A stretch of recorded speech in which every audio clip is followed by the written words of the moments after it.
Diogon. Robério Diogon recebe um homem de 54 anos, casado, pai de 5 filhos, formado em administração de empresas, ex-empresário, ex-executivo, ex-comerciante e ex-presidiário. Hoje, escritor, escreveu o livro Diário de um Detento. É ainda compositor de rap. Aqui estou mais um dia, sob o olhar sanguinário do vigia. Você não sabe como é caminhar com a cabeça na mira de uma HK. Metralhador alemã, o de Israel, estraçalha ladrão que nem papel. Os místicos recebem Jocenir. No programa de hoje, Os Místicos, eu recebo Jocenir. Jocenir escreveu o livro Diário de um Ex-Detento. Nesse livro ele conta toda a sua passagem pelo Carandiru. E você que está em casa, você vai aprender com isso. Porque nós vamos descobrir agora o que aconteceu na vida de Jocenir. Foi karma, destino ou maldição? Jocenir, o que aconteceu com você? A prisão, os 4 anos que você ficou na prisão. Você acredita que foi karma, destino ou maldição? Eu simplesmente acho que existe o karma trazido de dentro da família e que também o destino, que eu tinha que viver tudo isso daí. Olha, o que ele está falando é sério. Vamos entender o que é karma, você que está em casa.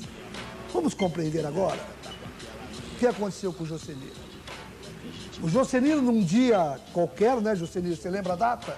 Dia 8 de dezembro. 8 de dezembro de 1994. Ele foi a um estabelecimento comercial do irmão, pegar um carro para levar a esposa para o interior. Quando ele chega nesse barracão, o que ele encontra? Movimentação de policiais. E aí, o que acontece, Jocenir? No momento que eu cheguei no depósito do meu irmão, a polícia achou que era ele que estava chegando, que já estava acampanando esse depósito já há um bom tempo. E ele já estava envolvido na criminalidade. No momento que eu cheguei no depósito, a polícia achou que era ele que estivesse chegando. E me fizeram abordagem. Ele vai ao depósito do irmão, buscar um carro para levar a esposa para dar à luz. Para dar à luz. Para dar à luz no interior. No interior. Aí o Jocenir chega. A polícia está por perto. Ele não pega o carro. Ele não leva a esposa para o interior para dar luz, porque dali você foi para onde? Foi para a delegacia. Foi para a delegacia de polícia. Chegando na delegacia, o que acontece? O delegado tentou me explicar que toda a equipe que ele mandou fazer a prisão do meu irmão se envolveu numa enrascada, no momento que deram tiro nos rapazes que não tinham nada a ver com o galpão, com a carga roubada. E que eu era a única chance que tinha da polícia, a delegacia toda, não assinar por tentativa de homicídio. E que eu quebrasse o galho dele e assinasse por receptação de carga. Embora eu não tinha nem chegado a adentrar ao depósito do meu irmão. Mas eles conheciam o teu irmão? Conheciam já, há muito tempo. Tanto é que eles me deram a alternativa de dar a localização do meu irmão e ir embora. E como eu não sabia onde meu irmão estava, então eles falaram, se você não vai dar o seu irmão, então você vai segurar, como diz. Aí eu achei que era um blefe deles, uma maneira de fazer pressão, e não era. Simplesmente me levaram para a delegacia e me deram o flagrante de receptação. Eu tentei me recusar a assinar o flagrante e o delegado simplesmente me disse que ou eu assinava por receptação ou eu assinava por drogas. Eu disse que eu não mexia com drogas. Ele falou, você não mexe, mas nós mexemos. Nós temos 2 toneladas apreendidas aqui na delegacia e basta 100 gramas para você ficar uns bons anos na cadeia. Logo em seguida é condenado a? 8 anos e 3 meses. 8 anos e 3 meses de prisão. Nesse tempo, teu irmão falou com você? Não. Eu só fui ver meu irmão 10 dias depois, já quando havia sido transferido para a cadeia pública de Barueri. Aí ele foi lá te visitar? Aí foi me visitar, dizendo que estava tomando todas as providências para me liberar. E depois desse dia só fui ver meu irmão 2 anos depois, quando chegou preso, já na casa de detenção de São Paulo. Veja bem, ele preso no lugar do irmão, o irmão com 10 dias diz que estava providenciando advogado para ele. Passam 2 anos. Ele vai para a cadeia de Barueri você foi? Transferido para o Carandiru. Para o Carandiru, depois de 2 anos o irmão vai para o Carandiru. E aí, o que ele te falou? Não, quando ele foi preso no estado do Rio de Janeiro, trazido para São Paulo, houve um noticiário muito grande pela mídia. Aí vários presos que estavam no Carandiru já haviam me dito que se ele chegasse no Carandiru, que eu não procurasse acobertá-lo, porque ele iria morrer. E eu tive que deixar todas as minhas mágoas e procurar salvar a vida dele, porque... Ele foi pro mesmo pavilhão que você estava? Foi o mesmo pavilhão. Gente, olha o que é um karma. Olha o que é resgate de vida. O irmão é preso, ele preso inocentemente, segundo ele. Aí o irmão vem e vai pro mesmo pavilhão. E o irmão jurado de morte. Os outros detentos queriam matar o irmão dele. E aí o que você fez? O anjo da guarda. Eu tive que mobilizar já na época, já tinha certo princípio, porque na prisão, Roberto, eu consegui adquirir uma coisa que é a coisa mais difícil dentro de um presídio com 8 mil presos. Né? Porque lá ou se é temido ou não é temido. Mas aquele preso que é temido pela população carcerária, ele também não vive tranquilo, porque tem sempre que andar com as costas na parede, né? Mas eu consegui uma coisa que é muito difícil, eu consegui o respeito da população carcerária, né? Porque eu já havia trabalhando em favor da população lá dentro já há 2 anos. E eu consegui praticamente mobilizar uma parte da cadeia no sentido de não deixar que meu irmão morresse. E de repente meu irmão cai no seio onde eles estão. Então eu falei, quem deve não se lembra, né? E quem tem que receber não esquece da dívida.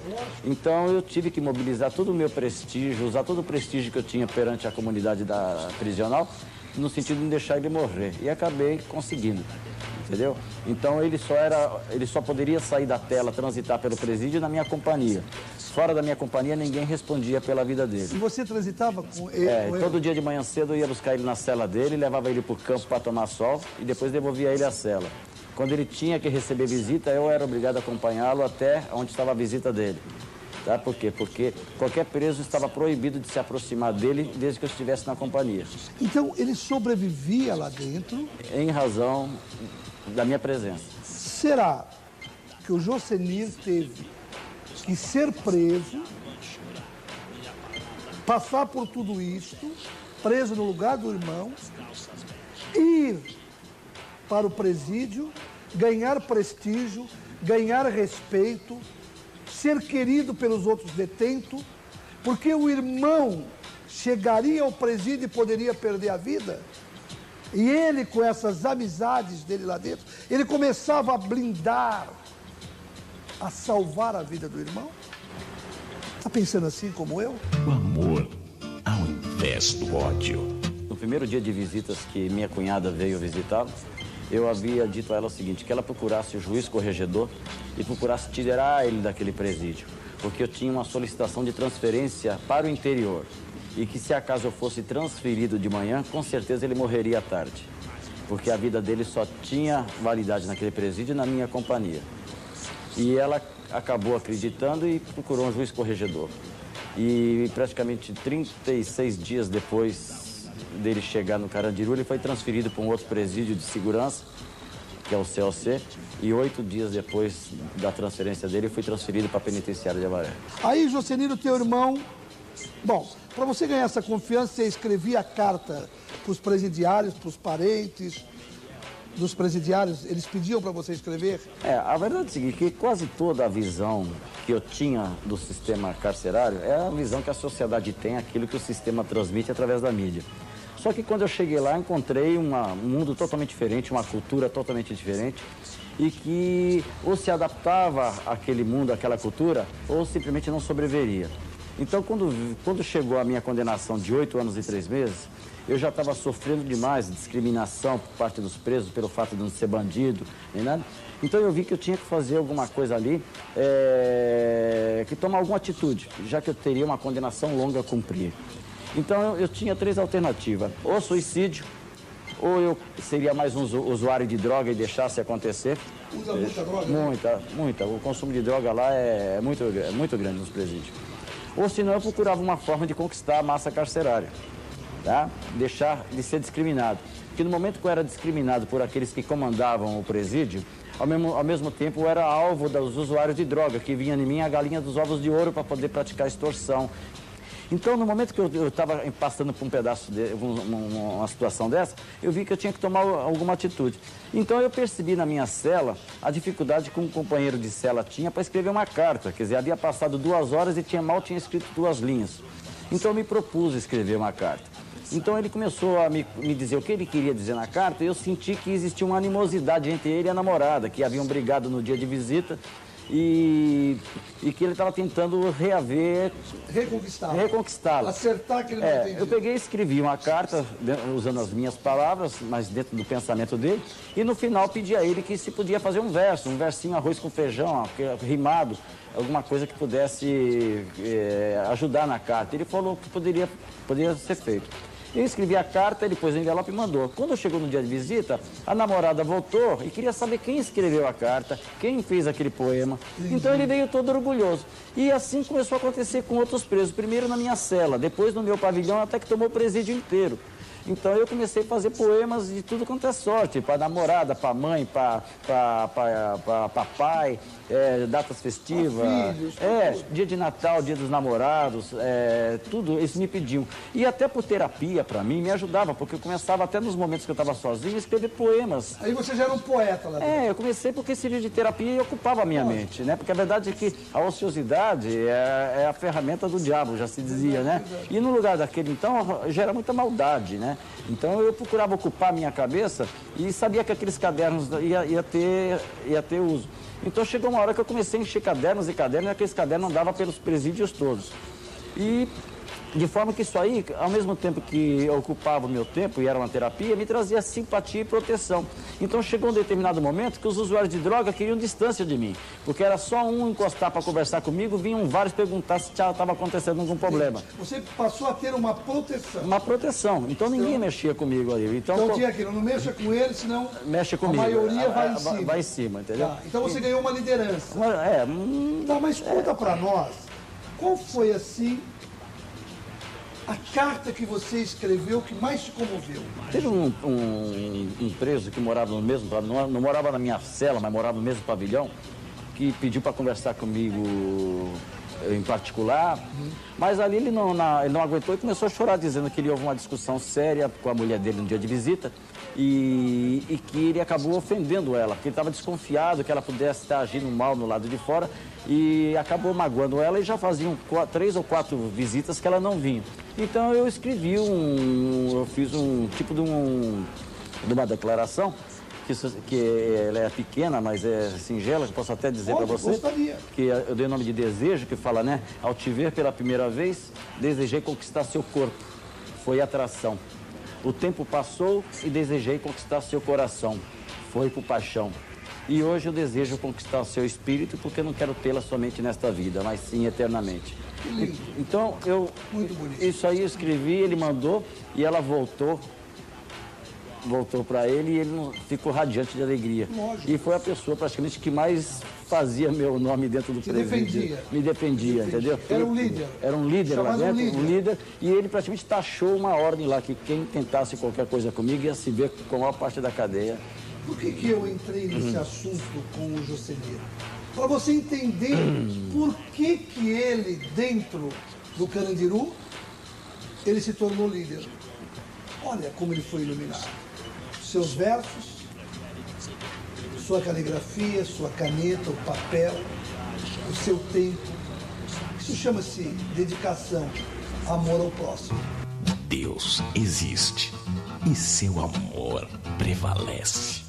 A caneta dele era a esperança para esse presidiário. Teve aí a mão de Deus? Será que ele não foi iluminado para, com simplicidade, no meio de pessoas violentas, de pessoas que haviam roubado, matado, tirado a vida de outros, pessoas que estavam ali no mundo cão realmente, ele surge com papel, caneta e palavras. Jocenir, dentro do Carandiru, qual a imagem assim que você, até hoje você lembra? Que te chocou realmente?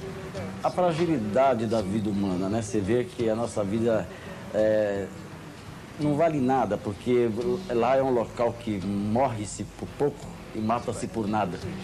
Então você vê como a vida é frágil, quer dizer, uma única palavra pode te elevar ao mais alto prestígio na malandragem ou decretar sua pena de morte.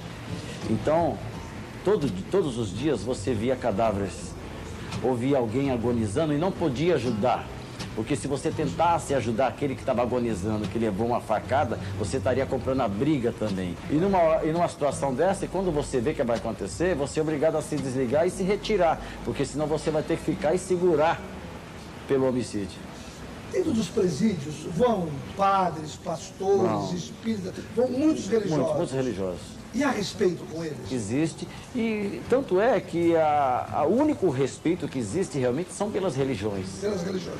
As religiões é que às vezes eu comento em outras matérias que eu participo, o poder que as religiões têm de mudar toda essa situação nos presídios. A lei da prisão. Só para você ter ideia do que é o comportamento dentro do presídio, primeiro, o que a gente acha banal aqui em termos de dirigir, às vezes, numa brincadeira, um palavrão, que a gente costuma, às vezes, entre amigos fazer isso lá é uma ofensa mortal. Você vê um jogo de futebol lá que não existe palavrão, que se xingar a mãe do juiz lá, o juiz vem te dar uma facada. Quer dizer, não existe palavrão. Você vê cara, às vezes, quase arrancar a perna do outro e não soltar um palavrão. Quando um preso caminha no dia de visitas com a esposa pelo presídio, se vier um preso em sentido contrário, sem ter companhia, ele é obrigado a olhar para o chão ou olhar para a parede, porque se fixar os olhos na esposa do preso, que seja, por mais simples que seja, isso aí é uma ofensa para o preso. Menos que você seja conhecido e tenha sido anteriormente apresentado pelo preso. Mas se você não conhece, você é obrigado a olhar para o chão ou virar pela parede. Então somos certos comportamentos traçados pela própria delinquência dentro do presídio. Tudo que se conhece por comportamento, moralidade e dignidade, deixa-se na porta do lado de fora, porque você vai ter que se adaptar a novos costumes lá dentro. Lá dentro não tem essa coisa chamada moral, dignidade, nada. Não tem. É uma lei feita pelo homem. É a lei do cão.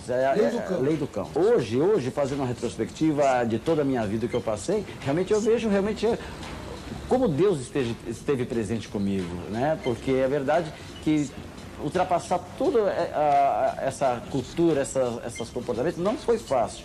Uma série de vezes eu vi minha vida por um triz. Quando existe a rebelião, que a ironia de algumas pessoas dizem que os presos estão querendo picanha, piscina de água quente, é porque não sabem a realidade lá de dentro. Porque se colocarem dentro de uma cela pessoas cultas, vamos dizer, 40 juízes, 40 promotores de justiça, em 30 dias vão estar um matando o outro, porque não tem, porque você não consegue esticar uma perna, você respira o mesmo ar. Não é à toa que o maior mal dentro dessas cadeias que existe é doença de pele, porque começa a dar sarna, dar coceira. Então você é obrigado a tomar banho com sabão de lavar roupa, sabão com soda, para poder não pegar essas doenças de pele. Então é um problema, respira o mesmo ar. Se alguém fica gripado, todo mundo fica gripado, que não tem, o espaço é mínimo para 6 pessoas e vivem 30, 40 pessoas. Quando o Jocenir saiu do presídio, ele chega na sua casa, encontra a esposa, 5 filhos, carência, necessidade, encontrou a família desprotegida e ele tem que tomar um caminho. Agora o Jocenir tem que resolver os problemas da família. Ele procura o irmão, aquele que ele foi preso no lugar. E o que o teu irmão te falou quando você procurou, Jocenir? Eu saí da penitenciária de Avaré. Meu alvará de soltura, eu estava na penitenciária de Avaré. E minha mulher estava praticamente a alguns quilômetros dali, na cidade de São Manuel. Então, quando eu cheguei na cidade de São Manuel, eu vi o estado em que minha mulher e meus filhos estavam vivendo, quase estado de miséria absoluta, uma coisa que jamais admiti, porque eu jamais acreditava que meus filhos pudessem viver numa situação daquela. Aquilo me deixou num pânico tremendo. E até que eu voltasse para São Paulo, procurasse fazer os contatos de amigos e tudo, ia levar um tempo. Então, a pessoa mais certa que eu poderia achar e sabia que estava numa situação boa era meu irmão. E achava até que ele poderia me dever isso, mas eu não cobrei como dívida, e sim pedi uma ajuda a ele. Então eu me dirigi a São Paulo, pedi a ele que me ajudasse, pelo menos me desse algum recurso que eu pudesse começar a minha vida do zero, de forma que me desse alguma coisa que não fosse abalar em nada a estrutura financeira dele. O amor vira ira. E qual não foi minha surpresa quando ele falou que não tinha obrigação nenhuma em relação a isso, que ele não me devia favor nenhum, que o fato de eu ter ido para a prisão no largo dele nada mais foi do que a obrigação do irmão mais velho, que eu cumpria a minha obrigação de irmão mais velho, que irmão mais velho é para essas coisas. Isso aí me criou uma revolta na hora, me deixou tão perplexo no momento que eu vi isso aí, que eu não tive, mas por mais pacífico que eu seja, por mais equilibrado que eu pudesse ser, na hora eu realmente não aguentei, acabei desferindo um soco contra o rosto dele e nunca mais conversei com ele. Ele quase acertou. Porque numa outra vida, você foi pai dele, não o irmão mais velho. O médium bom esclarece. Foi karma, destino ou maldição? Você veio para resgatar erros de outras vidas. Você encarnou nessa vida com o teu irmão um karma, um fechamento de vida.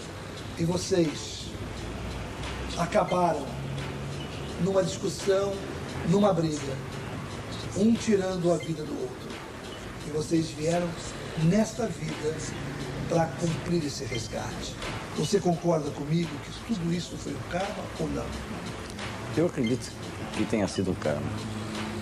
Eu tenho minhas convicções de que tudo isso, dentro daquilo que eu acredito, com certeza, é karma. Tu deixa uma mensagem para quem está nos assistindo. Certo dia eu pensava na vida e conversava com os meus botões. Na muralha eu avistava a polícia e ao meu lado os pobres ladrões. Pensava na solidão e no desespero que eu vivia ali, mas eu conseguia sobreviver a tudo, aguardando a minha vez de sair. Pensei por algumas vezes que Deus se esquecera de mim, porque tamanho sofrimento parecia nunca ter fim. Até que, em certo momento, alguém uma Bíblia me enviou para que eu lesse os provérbios e os salmos que traziam esperança e amor.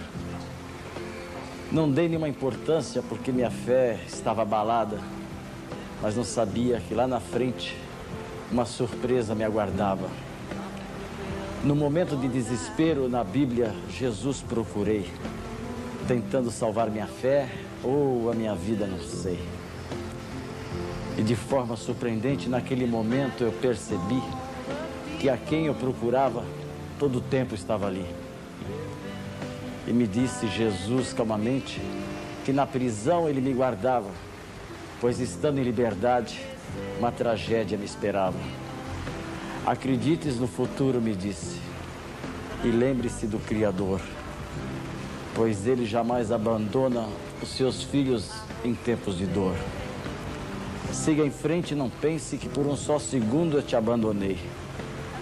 E a cada passo da sua vida, ao seu lado, eu sempre estarei. Esse programa quis mostrar a você que o Jocenir,